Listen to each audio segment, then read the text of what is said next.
금쪽 상담소 오늘은요 3단 고음을 사용해서 문을 활짝 열어보도록 하겠습니다. 3단 고음이요. 하시잖아요. 금쪽 상담소. 상당히 맞아요. 고음입니다. 예, 상당입니다. 자, 오늘의 고객님은 말이죠. 기름기를 쫙 빼고 담백한 그 시절 그 감성으로 소개해 올리도록 하겠습니다. 그야말로 혜성처럼 나타나 가요 톱10 골든컵 그 영예의 주인공이 됐던 이분 1집부터 14집까지 타이틀곡 모두 1위를 기록하며 수많은 히트곡을 내놓았습니다.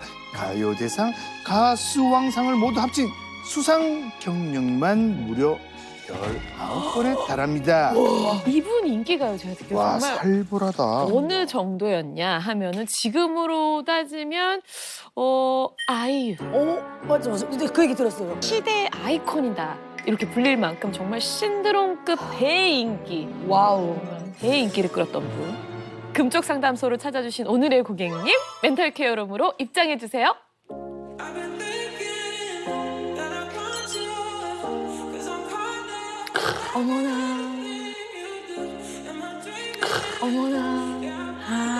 세상에. 오은영의 금쪽 상담소에 오신 고객님 환영합니다. 자기소개 해주세요. 안녕하세요, 혜연입니다.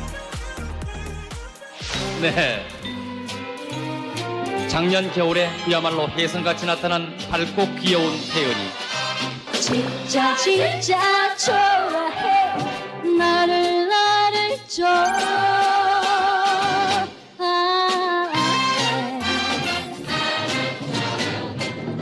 쑥덕비가 주룩주룩 창문을 덮치네 쑥덕비가 주룩주룩 얼굴을 덮치네 새처럼 바람처럼 물처럼 흘러간답니다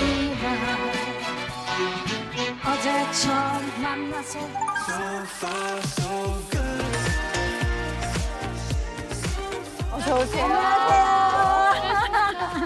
안녕하세요. 선생님 앉으세요. 네. 아니 언제 빼도 이렇게 소녀 같으시고 너무나 스윗하신 우리 혜연이 고객님께 어떤 수식어가 필요하겠습니까? 그럼요. 구구절절한 수식어가 필요 없는 가수 혜연이 노래 한 구절 한 구절 감동이 콸콸콸 그래서 준비한 오늘의 메이크업티는 구절초 차입니다. 아, 네.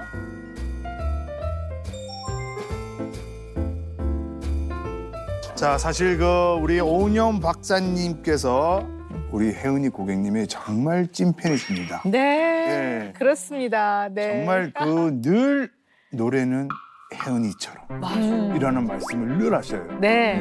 진짜 그렇습니다. 너무 반갑습니다. 연모했습니다. 네, 저도 그렇습니다. 선생님. 너무 영광입니다. 아, 지금 분위기가 굉장히 훈훈합니다. 명절 다와요. 아니 이 기회가 아니면 어떻게 혜은이 선생님을 제가 만나겠습니까? 세상에. 출세했습니다. 혜은이 쌤 지금 콘서트 준비 중이시라고. 네, 준비하고 있습니다. 그 콘서트에 우리 오은영 박사님을 초대하고 싶다고. 선생님만 초대하는 게 아니라 오면은 다 같이 오셔야죠. 네. 같이 지금 어떻게 한 분만 오실 수 있겠어요? 저희도 내가 섭섭하지. 만약에 저희가 개그 콘서트 하게 되면 저희도 이거 자, 어찌됐든 오늘은 우리 혜은이 고객님도 오셨고 또 우리 오 박사님께서도 우리 혜은이 고객님이 워낙 찐팬이기 때문에 또 새로운 코너입니다. 자, 일명 도리도리 노래방. 자, 앞서 말씀드렸다시피 우리 혜은이 고객님 1집부터 14집까지 타이틀곡이 모두 1위. 예. 잠시 제가 좀 읊어드리겠습니다. 간단하게 당신은 모르실 거야. 당신은 모르실 거야. 자, 진짜 지저로의 뭐 감수강 제3 한강교 열정 띠띠빵빵 띠띠빵빵 띠띠빵빵. 야, 정말 셀 수 없는 대표곡들이 쏟아져 나왔습니다. 자, 일단 이거 부르면은 난리가 납니다. 아. 노래방에서 저의 또 애창곡이기도 하고 제가 분위기 띄울 때 이거 무조건 누르거든요. 안개 속에서 나는 울었어. 간다. 외로웠어. 한참을 울었어. 사랑받고 싶어서 사랑하고 싶었어. 자, 그리고 아니네. 양화대교가 있기 전에 전에. 이미 한남대교가 있었죠. 네. 뭐 다들 아시겠지만 강물은 나갑니다. 강물은 나갑니다. 원래 이렇게 부르는 노래 아닌데. 굉장히 혼탁한 아우 강물이죠. 너무 착해요. 강물은 흘러갑니다. 아하. 책상 한강교 밑을 당신과 나의 꿈을 싣고서 마음을 싣고서 소름. 당신은 모르실 거야 얼마나 사랑했는지 세월이 흘러가면 그때선 뉘우칠 거야 마음이 서글플 때만 초라해 보일 때에는 이름을 불러주세요 형돈 씨 나 여기 서 있을게요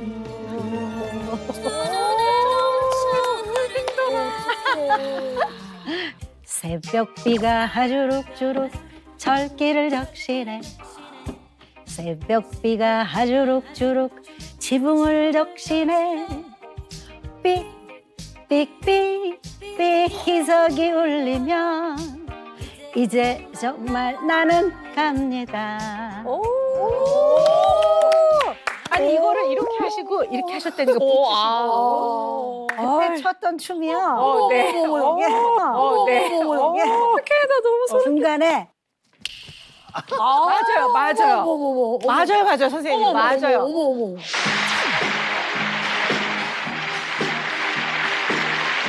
네.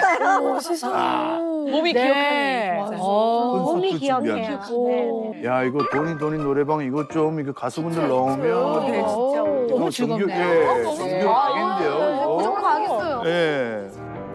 우리 혜원이 선생님 지금 멘탈 테스트가 진짜 궁금합니다. 예. 꽃으로 지금 아. 뭘 알아볼 수 있을까요? 사실 뭐 추석 특집으로 좀 준비를 했고요. 네. 지금부터 멘털 테스트를 시작합니다. 추석을 맞아 명절 음식을 준비하는 당신. 재료를 하나씩 꽂아 꼬치를 만들어주세요.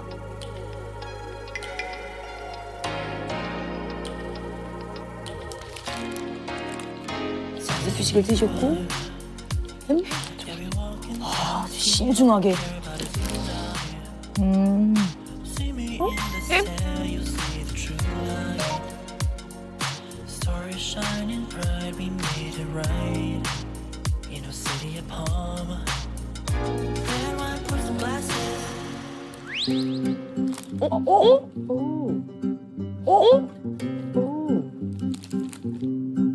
이 사이즈가 있잖아요. 이 높이를 다 맞추신 것 같아요. 되게 꼼꼼하시다. 딱 사이즈가 딱 정 사이즈 맞으셔야지 이 성이 차시는 거야. 와. 모양은 너무 이쁘다.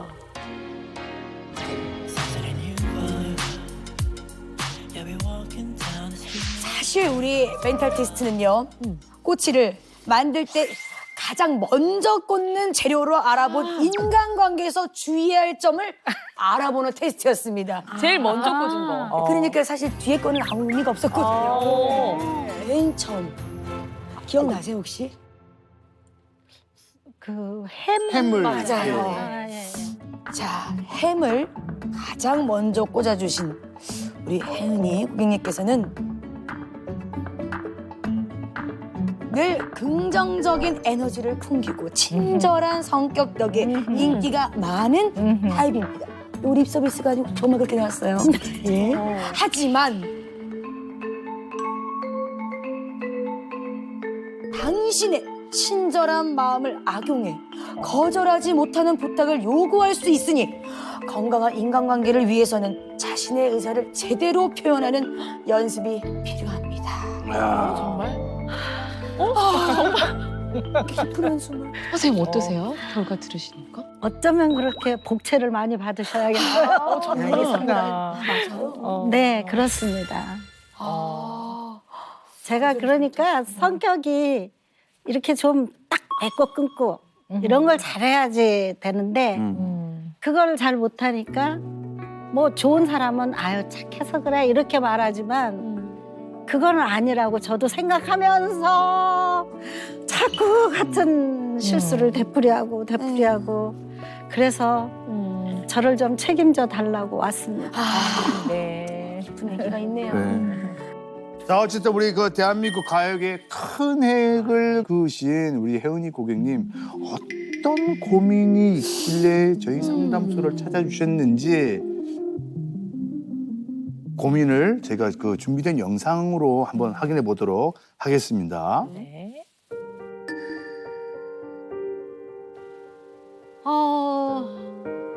항상 1등을 해야 된다는 그런 압박감, 강박관념.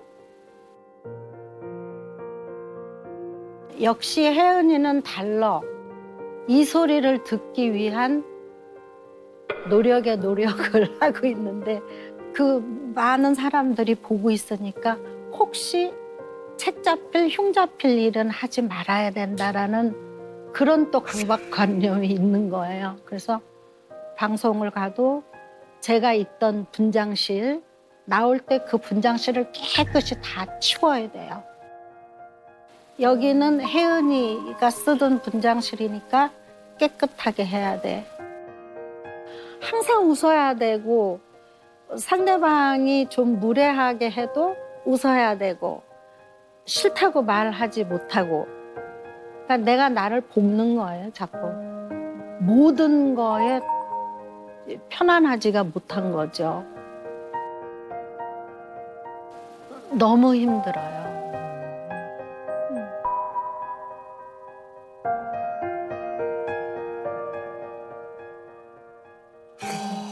사실 그 우리가 늘 TV에서나 이럴 때 보면 우리 선배님이 늘 고객님이 웃고 계시니까 안녕하세요, 혜은입니다. 안녕하세요. 네, 카운티는 행복해서 웃는구나 라고 생각을 했었는데 그게 아니었군요. 항상 그래 왔어요. 그러니까 항상 웃어야 되고 아, 저 좋은 사람이야. 참 착해. 뭐 이런 소리를 계속 듣게 되니까 행복해 보여야 되고 좋아 보여야 되고 뭐 하는 그런 거. 내가 불행하다고 생각할 수도 있겠지. 그러니까 그렇게 보이지는 말아야지 하는 그런 거. 항상 힘이 들면서 살아가고 있다라는 그런 생각은 했어요. 네, 그러셨군요. 아니, 그래도 뭐 대기실을 어지럽히지만 안 하면 되지. 굳이 그걸 다 깨끗이 치우고 나오시는. 뭐 물을 이제 예를 들어서 물을 이제 한 병씩 줬으면 그거를 다 마시고 가면은 좋은데 마시다 말고 가는 사람들도 있고 그래요. 그러면은 물도 다 그 저기 세면대에다가 다 붓고 요즘은 또 스티커도 다 띄어야 되잖아요. 그런 거 이렇게 하고 그리고 다른 거 손 대지 말고 그대로 있던 대로. 진짜 대단하시다. 늘 최고의 자리에 계신 분들이 보면 이렇게 일상생활 하면서도 이게 진짜 집 밖에도 그냥 나가지는 않으시는 것 같더라고요. 아, 다 갖추고. 다 갖추고 뭐 나가신다거나 오, 그래요? 그런 분들 꽤 많이 저희가 좀 봤거든요. 네네네네. 그런데 저는 다 갖추고 나가지는 않고요. 네. 항상 모자와 마스크를 쓰고 나가요. 모르게 누군지. 네, 누군지 모르게. 아, 거기다 또 아주 더 몰라보게 안경 하나 쓰고 근데 안경도 시커먼 거 쓰면 안 돼요. 자꾸 시커멓고 좀 나오니까 네. 좀 그 돋보기 비슷한 일대 주는. 네. 네. 그거를 쓰고 나가서 그러니까 주위에서는 저한테 이제는 좀 편안하게 살아도 될 텐데 왜 자기 자신을 그렇게 볶으면서 사냐. 근데 그게 나이 들고 세월이 흐르고 하니까는 아유 뭐 혜연이도 늙는구나 뭐 이런 얘기가 듣고 싶지 않기 때문에 근데 현실을 받아들이고 싶은 게 쉽지 않아요. 그러시군요. 다른 것도 다 최고로 잘해내고 싫은 소리 안 듣고 해야 된다는 압박감이 있으신 거잖아요. 네.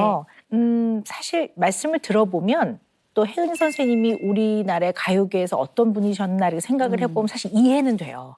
왜냐하면 2도 아닌 1이었거든. 대한민국 최고였거든요. 그러면 뭐 어디 가든지 막 뭐 가수 혜은이 뭐 혜은이가 어땠대 이러니까 얼마나 그 시선이 신경이 쓰였겠어요. 그러니까 타인의 시선을 신경 쓰고 살아야 되는 게 어쩌면 당연한 가수로서의 운명이기도 하나 좀 도에 지나친 면도 있다라고 보는 거죠. 그래서 쇼펜하우어가 뭐라고 말씀하셨냐면요. 타인의 시선에 신경을 쓰는 마음은 불행의 씨앗이다. 뭐 이렇게까지도 얘기를 했어요. 이렇게 나 혜은이를 다른 사람이 어떻게 바라보는지에 대한 타인의 시선 그거에 대해서 신경을 너무 많이 쓰면 확 막 가슴이 막 답답해지고 중압감으로 느껴지고 네. 그럴 수 있거든요. 네. 그죠? 그러면 오늘 우리가 이걸 좀 자세하게 얘기를 해봅시다. 생활 속에서 선생님이 제일 마음에 걸리는 이런 압박감 어떤 게 있을까요?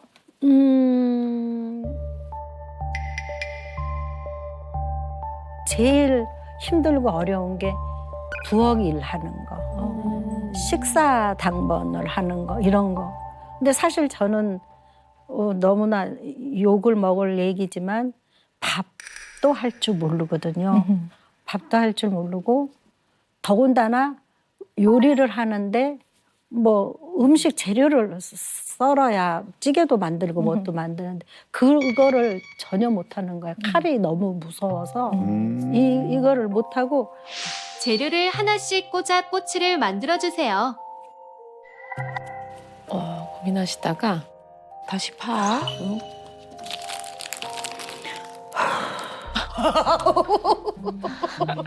저희가 너무 어려운 테스트를 드렸네. 어머. 안 뚫어. 그러니까 예를 들어서 팔을 좀 씻어줘요. 뭐를 좀 씻어봐. 뭐 이렇게 하면 그게 어떻게 씻어야 깨끗하게 씻는 건지 흙만 안 나오면 되는 건지 뭐 이런 거를 제가 잘 판단을 못 하겠으니까 이거는 아주 가까운 예로 이제 같이 삽시다를 예를 들자면 제가 첫 회에서 밥통을 못 열었어요.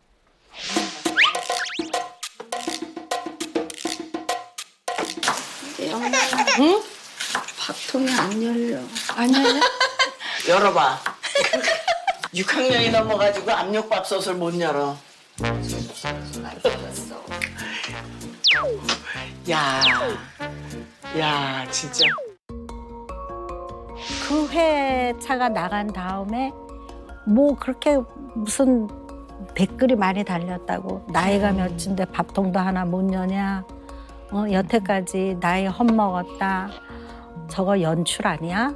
전부 다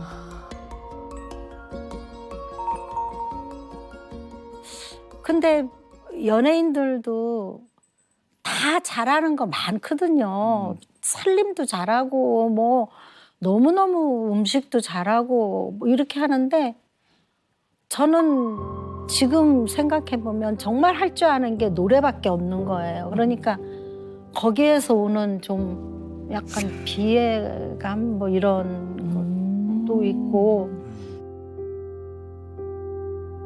48년 차라고 하시면 48년 동안 네. 이 압박감에 시달리신 거나 마찬가지잖아요. 아주 신인 때는 몰랐죠. 아주 신인 때는 어떻게 알아요? 모르지. 그러다가 이제 계속 1등을 하고 뭐 이렇게 하다 보니까는 그런 것들에 대한 어떤 중압감을 느끼게 되는 거죠. 그리고 선생님들이 잘해야 돼, 1등 해야 돼, 뭐 이렇게 계속 이제 주입을 시키고 뭐 이렇게 하니까. 근데 지금 이제 48년 차니까 제가 그 한참 전성기 때는 아니잖아요, 지금. 이제는 그런 거에서 벗어날 수도 있을 것 같은데 벗어날 수가 없어요. 네.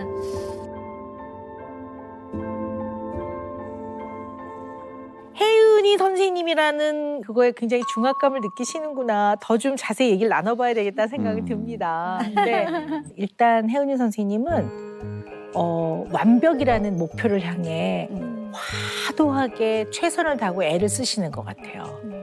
그래서 이게 이제 이 완벽이라는 목표를 향해 막 애를 과도하게 쓰시는 분들은 몇 가지 어려움이 생길 수 있거든요. 근데 첫 번째는 뭐냐면요. 타인이 보는 나는 완벽해야 돼요. 때로는 내가 보는 나도 완벽해야 되기 때문에 이걸 지나치게 신경을 쓰느라고 정작 나를 잘 못 돌봐요. 그러니까 예를 들어서 굉장히 오늘 피곤하고 가서 빨리 쉬지 않으면 몸살이 날 것 같은 상태인데 그 대기실을 물을 다 비우고 뚜껑을 닫고 이 상표를 다 떼고 이걸 하고 있는 거는 혜은이 선생님 자신을 위해서는 지금 빨리 가서 쉬어야 된단 말이에요. 근데 그걸 본인을 못 돌볼 때가 있다라는 거죠. 네. 또 하나는 예상하지 못한 변수가 생기면 엄청나게 당황해요. 네. 너무 당황해서 긴장하니까 아무것도 못하고 있는 거죠. 그리고 때로는 내가 이런 상황을 계속 접해야 되나 그러면 좀 못할 것 같아 이렇게 되는 거죠. 이게 잘하려고 하다 보니까 잘 못할까 봐 이제 이런 모습들이 보이는 거죠. 그럼 이제 주방만 봐도 네, 그렇죠. 막 이게 충분히 연습되고 훈련된 영역이 아니시거든요. 네. 그리고 이제 완벽하신 분들은 언제나 잘하고 있는 것보다는 부족한 점을 메꾸려고 해요. 그러니까 대인 관계를 아주 넓게 안 할 수도 있어요. 왜냐하면 내가 좀 혹시 미숙한 면을 보이게 됐을 때 이 사람이 나를 어떻게 생각하나 이러기 때문에 대인 관계를 이렇게 좀 넓게 하기보다는 딱 신뢰롭고 믿을 만한 사람하고만 하지. 네. 그래서 굉장히 폭이 좀 좁을 수가 있어요. 네. 그리고 완벽한 사람들은요. 실패할까 봐, 잘못할까 봐. 그러면 완벽하게 제대로 해내지 못할 바에는 아예 시작을 안 하는 게 낫겠다. 이런 생각을 하니까 새로운 도전이라든가 뭔가 중간 단계에서 좀 실패나 이런 것들을 경험해야 되는 거는 아예 시도를 안 할 가능성이 많죠. 네. 왜냐면 이게 완벽의 문제는 뭐냐면요. 모든 거를 다 동일선상에 올려놓는다는 거예요. 중요한 거하고 덜 중요한 게 구별이 좀 있어야 되는데요. 다 동일선상에 올려놓고 똑같은 기준으로 다 잘해야 되니까 그게 힘든 거죠. 네. 힘들어. 네. 선생님 네 가지 말씀해 주셨거든요. 오 박사님께서. 그 중에 몇 가지나 해당되시나요?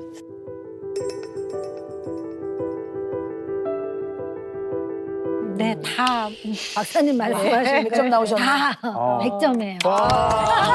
완벽하다. 오잉. 만점 만점. 최선을 다해서 답변해 주셔서 감사합니다. 100점입니다. 100점이에요. 네. 어허. 네. 근데 이제 우리가 혜은 선생님 이렇게 사전에 좀 인터뷰를 좀 진행했잖아요. 네. 그 VCR 인터뷰를 제가 보면서 선생님이 굉장히 지나치게 완벽하려고 이 완벽을 향해 지나치게 노력하고 계시구나라는 걸 알 수가 있었거든요. 네. 그게 티가 났어요? 영상 보시면서요. 네. 그래서 이제 그런 부분들을 좀 같이 좀 살펴보면서 더 좀 이해를 해보는 시간이 필요할 것 같습니다. 네.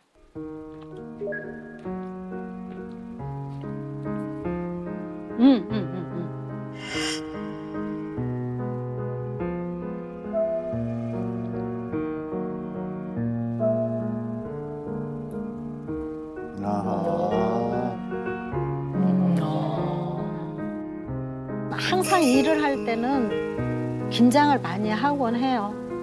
답을 잘 못하면 어떡하지? 뭐 어떡하지? 잘못해놓으면 어떡하지? 촬영이 끝나고 나면 꼭 잊지 않고 부탁하는 말이 혹시 내가 말하는 중에 실수했으면 그거는 좀 편집해 주세요. 그 얘기를 꼭 잊지 않고 하고 있어요. 잠깐만. 응? 잠깐만. 응? 죄송요. 잠깐. 제가 이 약을 먹어야 되는 거예요.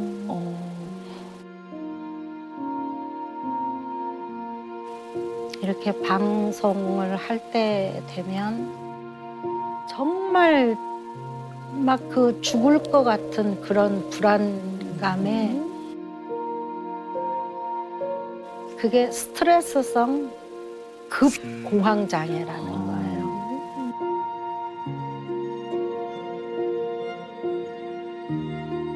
죽음에 대해서 생각할 정도로 나 그렇게 무서운 병인 줄은 몰랐어요.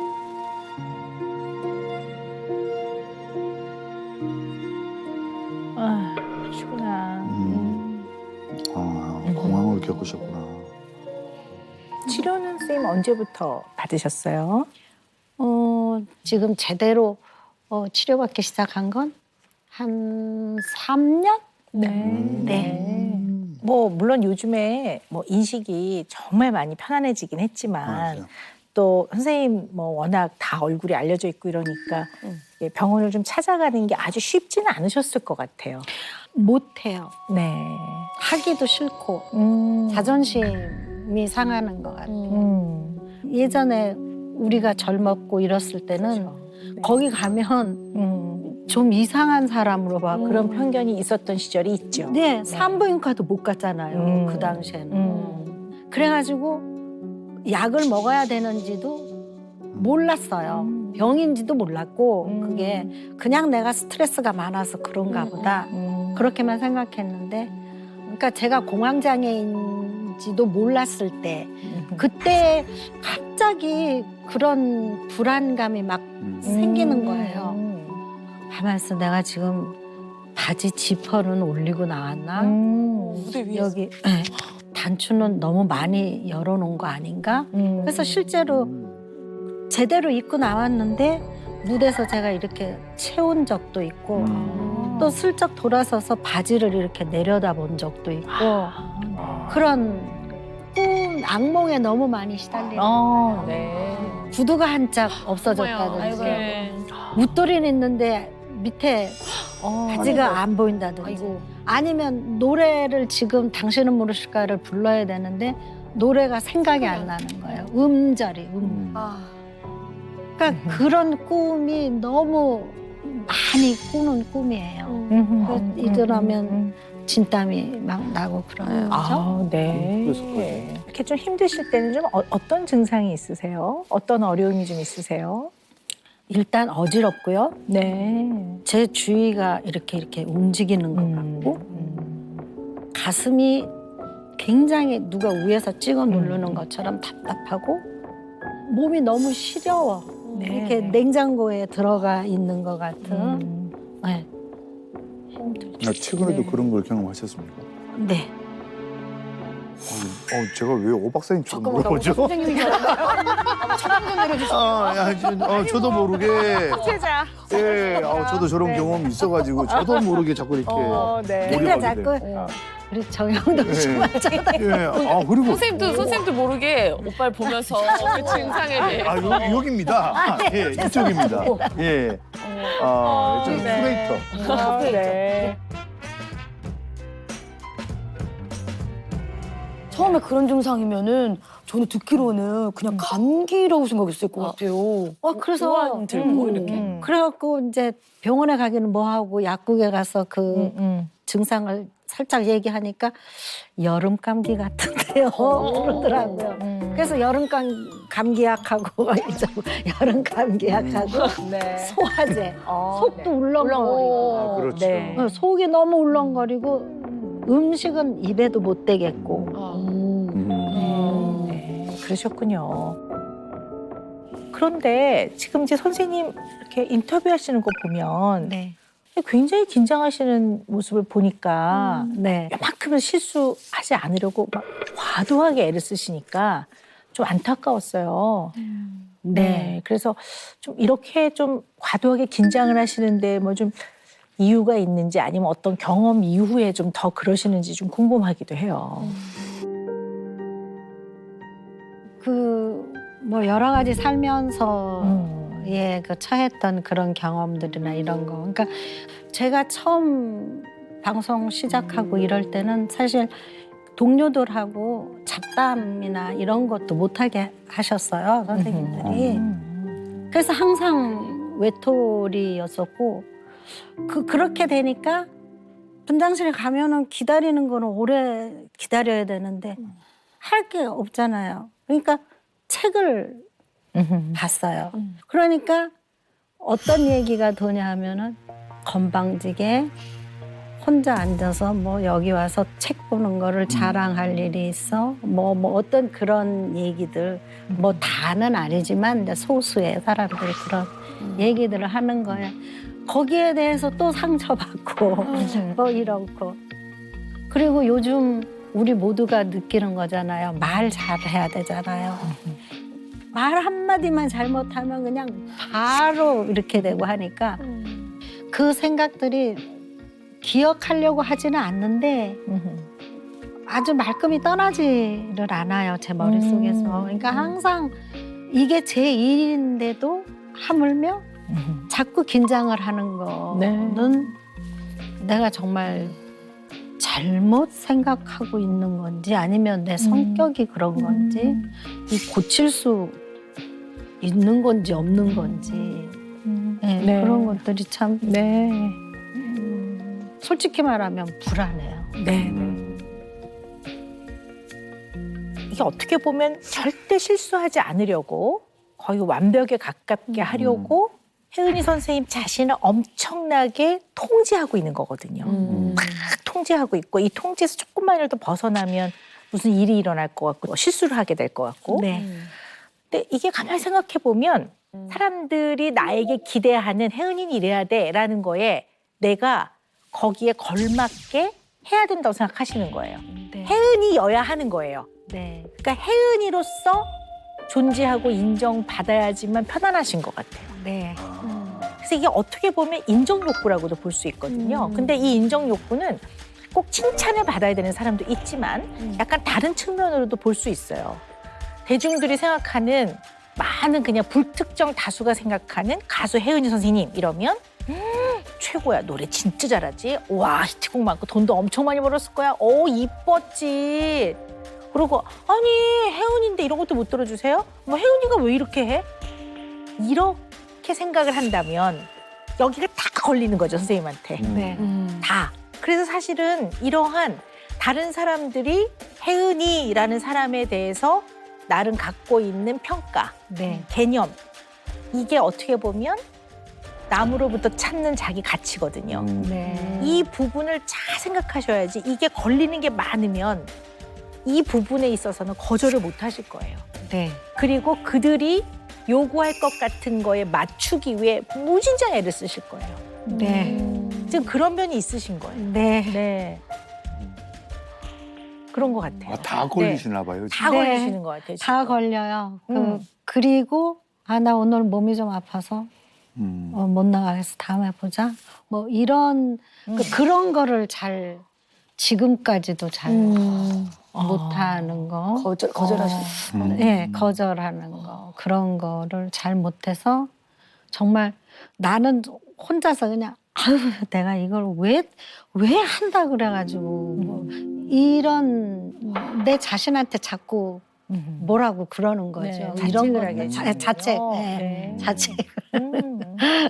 아니 식사하러 갔을 때 선생님 다 밥값 내시죠? 대체로. 네, 그러면 얻어 드실 때도 있으세요? 제가 사지를 않으면 네. 소화가 잘 안 돼요. 오. 그래서 식사 자리를 제가 잘 응하지 않죠. 피치 못할 그 관계에 있어서 하게 되면 그때는 뭐 제가 굳이 돈을 내지 않지만 돌아오면 소화제를 꼭 먹어야 되는 그런 그러시구나. 상황이죠. 그러니까 제가 저를 생각해도 좀 이상한 사람인 것 같다는 생각이 요즘 들어서 많이 들어요. 어떤 걸 거절 잘 못하세요? 그 출연료에 근데 참 내 힘들었다가 이번에 업소 하나 차렸는데 뭐 선생님이 꼭 와주시면은 정말 좋겠는데 뭐 이런 거를 거절을 못했었어요. 그래서 뭐 출연료를 좀 덜 받고 간다든지 아니면 아예 안 받고 간 적도 있고 그리고 외국 같은 경우는 제 돈으로 표를 사서 간 적도 있고 출연료를 깎으려면 100원을 깎거나 200원을 깎거나 깎았다는 소리는 똑같아. 그러니까 깎으려면 아예 주지 마. 어머. 그렇게 어렵고 그러려면 깎으려면 주지 마. 잘 안 될. 그래서 선생님 큰 문제가 뭐냐면요. 돈이 딱 개입이 되면 내가 돈을 갖고 밀고 당기는 치사한 인간이 되고 싶지는 않아 이러면서 그래 알았어 내가 그냥 해줄게 이러시면 문제인 거거든요. 네. 잘 그러시죠? 그러셨었죠? 네. 오래전 일이지만 저는 다 포기했죠. 많이 빌려줬지만 나는 포기하고 나는 갚아야 되고 하는 뭐 그런 경우는 이미 벌써 지난 얘기예요. 아니 근데 누구한테 돈을 빌렸으면 그 달라고 해야 되잖아. 근데 그 달라는 말. 뭐 없다는 사람도 있고 도망간 사람도 있고 진짜 못했어. 뭐 또 나쁜 데 들어가 있는 사람도 있고 뭐 그래요. 그래서 그건 포기한 지 오래됐고. 그냥 얼핏 보면 아름다운 얘기야 너무 좋다 이렇게 끝날 수도 있지만 정말 궁금한 건 왜 그렇게 하시는지가 궁금해요.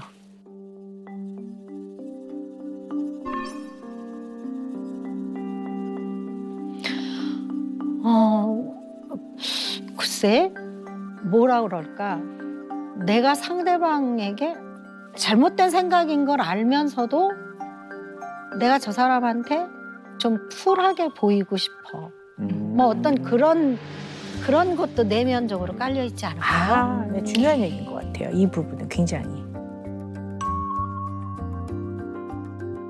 정당한 보수를 요구하는 게 결국 돈이 연루되어 있으니까 이 돈 얘기를 하는 게 대한민국 혜은이가 치사하게, 쪼잔하게, 치졸하게 돈을 얘기하는 것이 선생님의 자존심과 체면을 건드리는 것 같아요.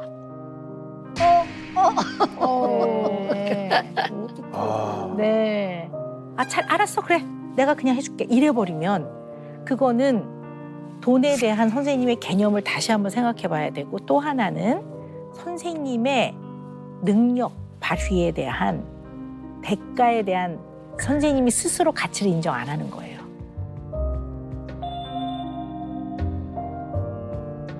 그런 것들이 내가 잘 못 살아왔나 하는 그런 생각도 들기는 하네요. 그렇진 않죠, 선생님. 선생님이 되게 중요하게 생각했던 인생의 기준에 맞춰서 그 기준을 따라서 굉장히 열심히 사신 거죠. 선생님 이거는 조금 되게 예민한 질문이기도 하는데 그래도 이거 좀 말씀을 나누고 가야 될 것 같거든요. 2020년인가 19년인가 이혼하셨잖아요. 네. 근데 그간 뭐 이혼을 하게 된 이유가 원인 여러 가지지만 이제 사업하시다가 좀 많이 경제적으로 좀 어려워지셔서 그 빚을 다 혜은이 선생님이 떠안은 걸로 알고 있거든요. 저도 그렇게 알고 있고요. 네. 네.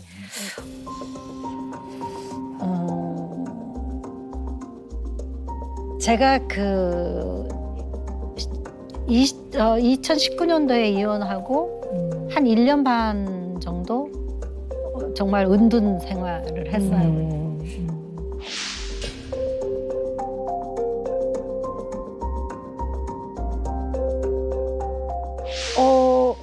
대중들은 아니 2억도 아니고 2억도 큰 돈인데 왜 그 많은 걸 다 선생님이 떠안으셨을까 하는 거에는 굉장히 궁금해할 것 같아요.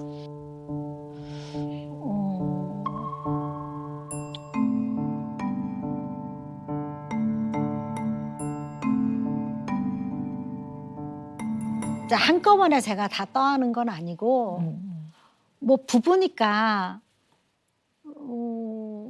뭐 남편이 저기 어려울 때 부인이 도와줄 수도 있는 거고 부인이 어려울 때 남편이 도와줄 수도 있는 거고 또 아이들이 있으니까 그렇죠. 그런 거. 그 저한테는 그게 굉장히 크게 아직도 이제 마음에 있어요. 그냥 좀 더 참아봤으면 어땠을까? 뭐 그러다가도 또 아유 아니야 뭐 서로 편안하게 살면 좋은 거지 못 보는 것도 아니고 그런 거지 뭐 그렇게 그 김동현 씨가 그렇게 나쁜 사람이 아니에요. 나쁜 사람이 아니에요. 그렇기 때문에 이제 가장 이혼하게 된 그 내용은 서로 좀 편안하게 살아보자. 뭐 다른 이유는 없고 뭐 싫어서 그런 것도 아니고 그래서 좀 그래서 네네. 했던 네. 거예요. 네, 네.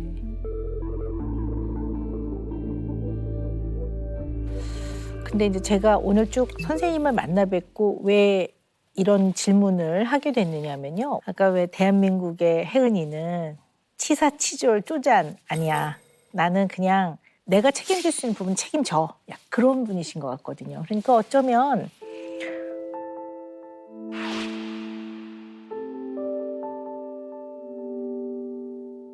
적어도 돈 때문에 이혼했다는 소리는 안 듣고 싶으셨던 것 같아요. 돈 때문에 이혼했다는 소리는 안 듣고 싶으셨던 것 같아요. 그렇죠. 네네. 듣고 싶지는 않지만 우리 정도의 나이대에서는 이혼이라는 거는 굉장히 질타를 받을 수 있다는 예전에는 네네. 그럴 수도 있었잖아요. 네네. 30년을 살고 그럼 좀 더 일찍 어떤 그 결론을 내지 30년이나 살았으면서 그냥 더 참고 살지 뭐 이런 얘기도 있었고 뭐 여러 그런 얘기들이 있었죠. 그러니까 누군가를 의식을 해서 좀 시간이 길어졌을 수도 있는 거고 그래서 전 그래도 어쨌든 좋게 잘 마무리를 해서 그런 부분은 참 서로 다 잘했다라고 생각이 들어요. 근데 이제 선생님도 그거를 최선을 제가 볼 때 다 하셨던 것 같아요. 결혼 생활을 어떻게 하든 잘 꾸려가 보려고 노력을 하셨던 것 같고요. 선생님이 그 문장 완성 검사에서요. 그 이혼에 대해서는 자책을 많이 하시더라고요.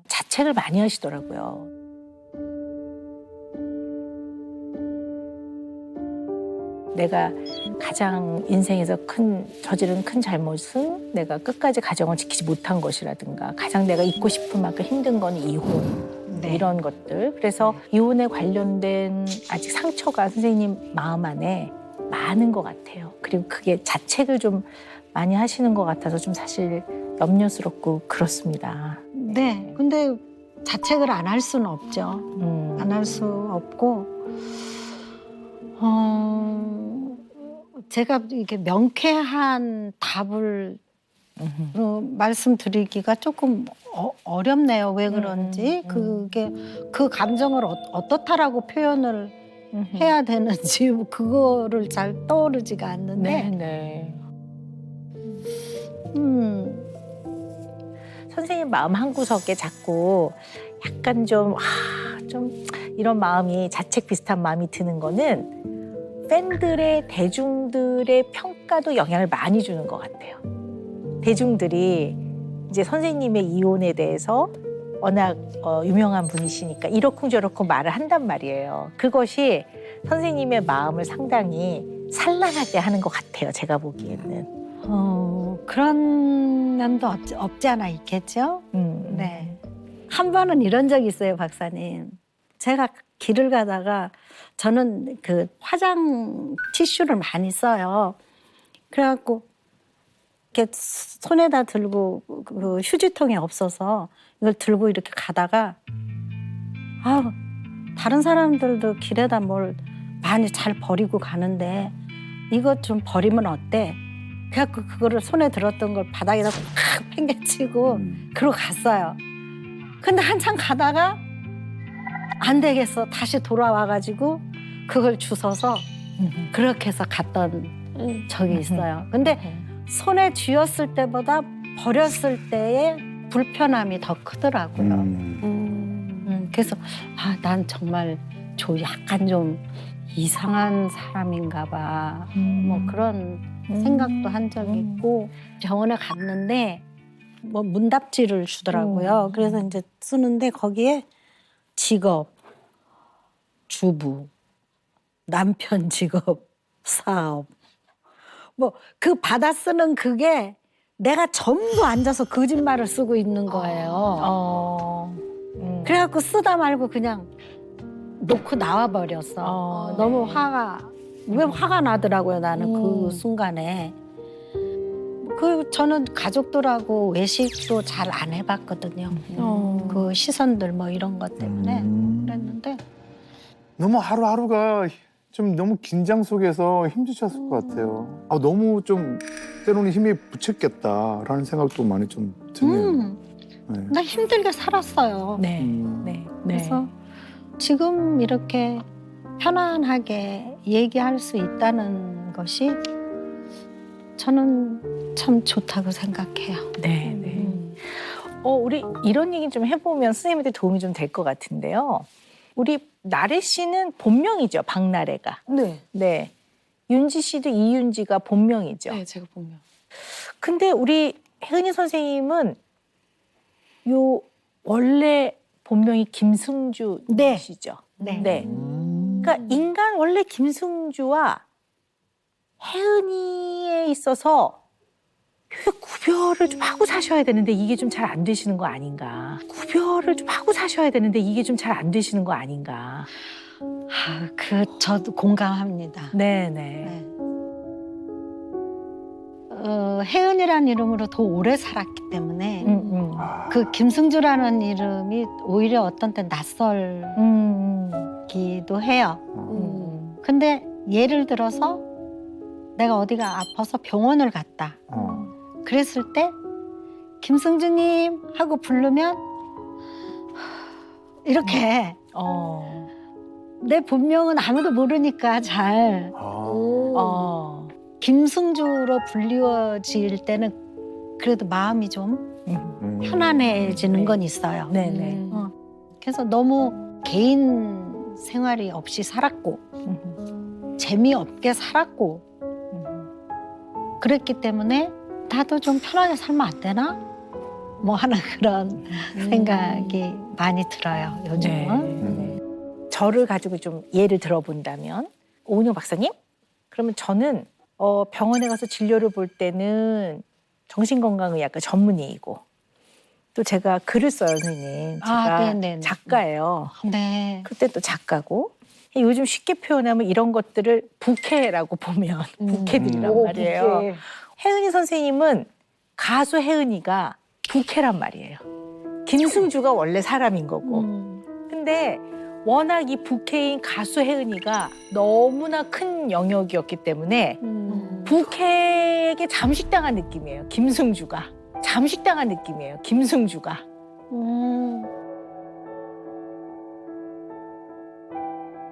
그러니까 사실 혜은이는 노래를 부르는 무대에서만 혜은이면 되거든요. 그러니까 무대를 딱 내려오면 김승주면 되는데 우리 혜은이 선생님은 무대에서 노래를 부를 때도 혜은이, 일상생활에도 다 혜은이였던 것 같아요. 진짜 그럴 수밖에 없을 것 같아요. 48년이고 그리고 전 국민이 좋아하고 다 알고 음.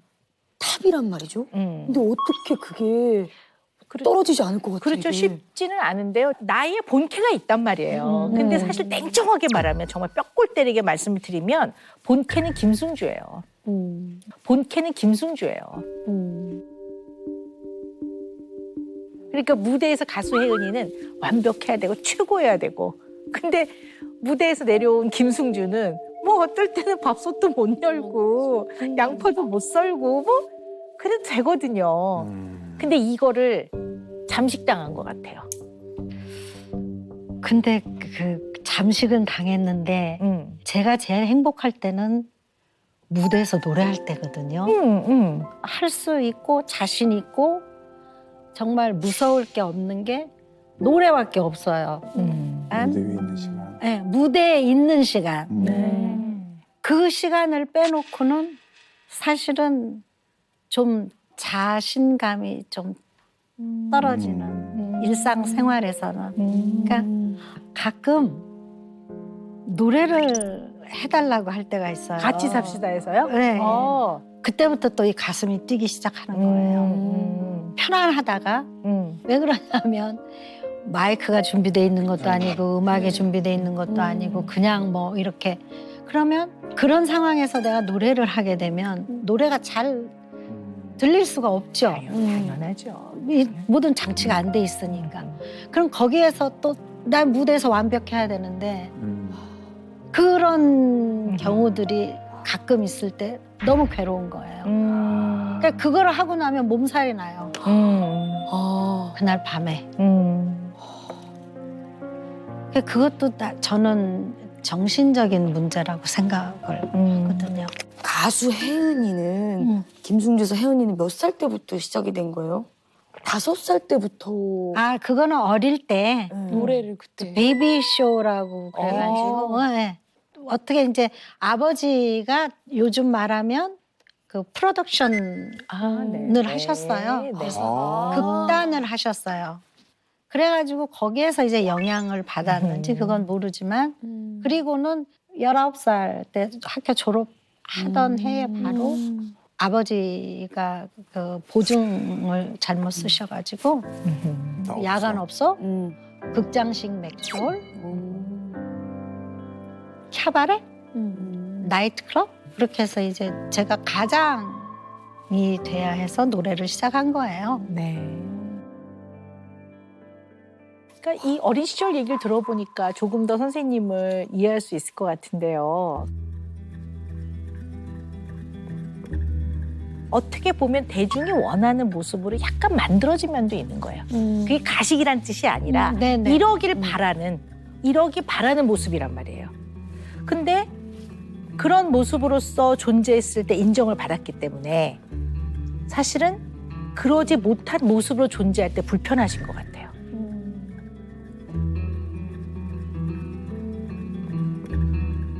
이렇게까지 유명한 가수가 아니었으면 좀 덜 힘드셨을 수도 있다는 생각이 들어요. 왜냐하면 맞아요. 하루를 24시간이라고 보면 전성기 때는 아마 차에서 거의 주무셨을 거예요. 이동하고. 그럼 20시간 곱하기 48년. 그러니까 인생의 대부분을 가수 혜은이로 사신 거예요. 물론 굉장히 의미 있고 보람되고 행복하셨겠지만 자 그런데 24시간 중에서 한 4시간에 속하는 곱하기 48년 동안의 김승주는 그 김승주를 어떻게 생각하시느냐가 되게 중요할 것 같아요. 조금 더 뼈골 때리게 얘기를 해보면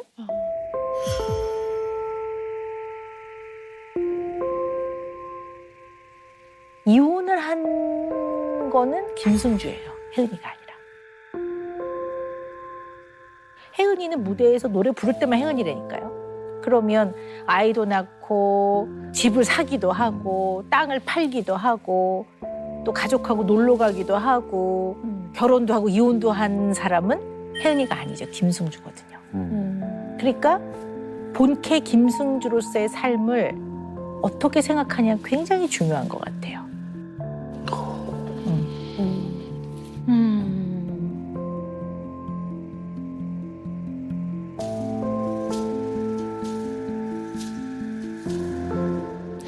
목사님 말씀을 듣고 보니까 김승주라는 존재는 없었던 것 같네요. 없었던 것 같아요.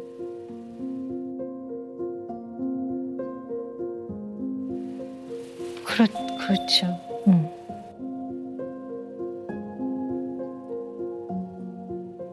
김승주로서 뭘 해본 게 없으니까 그 존재조차 잊어버리고 살았던 거 아닌가 싶어요.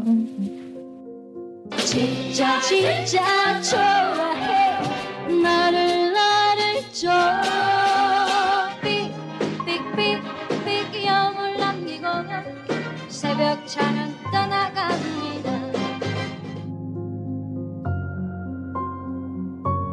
뭐 언제나 선생님은 혜은이로서 존재했기 때문에 너무 힘든 인생이었을 것 같아요. 제가 네. 그럼 제가 어떻게 변해야 될까요? 가수로서의 혜은이는 이제까지 한 걸로도 충분해요. 전 그렇게 봐요. 저는 대한민국 여자 가수 혜은이 선생님이거든요. 그럴 정도로 저는 100점 만점에 100점 드립니다. 근데 인간 김승주로서는 더 멋있어요. 왜냐하면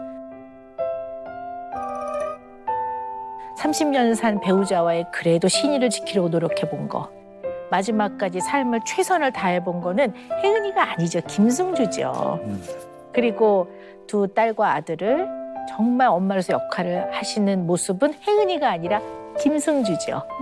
그리고 무대에서 내려와서 후배들한테 밥 사주는 치사하지 않은 우리 선생님도 혜은이가 아니라 김승주예요. 그러면 김승주로서의 삶도 썩 멋지죠. 감사합니다. 네, 정말 멋지죠. 네. 지금까지 살아오면서 오늘 김승주란 이름을 가장 많이 불려오신 것 제가 같아요. 많이 불렀거든요. 네, 정말이에요. 어릴 그렇죠. 때 빼놓고 네. 오늘 제일 많이 불려졌어요. 감사합니다. 네. 제가 이거 지금 굉장히 계산이 좀 길었습니다. 예. 계산하고 있었어요. 지금 48년 동안 혜은이로 사신 시간이 414만 7,200시간을 혜은이로 사셨고 네. 김승주로는 82만 9,440시간을 사셨어요. 그러니 많이 나네. 예, 차이가 많이 나잖아요. 많이 나지. 네? 맞아요. 고생하셨어요. 왜 계산했지? 너무 고생하셨어요. 이 얘기 아니었는데. 숫자가 이렇게 무서워요. 숫자가 이래 무섭다. 아이고 그게 네, 그래서 그냥 우리 인간 김승주님한테 조금 힘을 드려야 될 것 같아요. 그러니까요. 네, 혜은이가 아닙니다. 나 김승주는 나 김승주나 네 용기 있고 책임감 있는 멋진 사람이야. 용기 있고 책임감 있는 멋진 사람이야. 나는 성실하게 최선을 다했어. 나는 성실하게 최선을 다했어. 내일도 나는 그렇게 살 거야. 내일도 난 그렇게 살 거야. 나는 있는 그대로의 김승주를 사랑한다. 난 있는 그대로의 김승주를 사랑한다. 이렇게 하루에 10초, 한 달에 300초, 5분만 네. 긍정 학원에 네. 투자해 주시기를 바라겠습니다. 알겠습니다. 네. 자, 이제는 은영 매직 시간입니다. 네. 오늘 뭐, 김승주 고객님을 향한 은영 사실은 매직. 마지막 이제 은영 매직 솔솔 뿌릴 때는 인간 자연인 김승주님에게 제가 드립니다. 짜자. 네, 네. 김승주 진짜 좋아해. 어머머머. 네. 보세요. 너무 감사해요. 네. 네, 오늘 하여튼 너무 좋습니다. 원더풀입니다.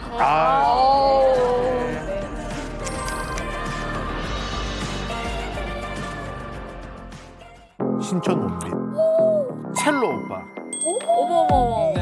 안녕하세요. 배우 고주원입니다. 뭐야?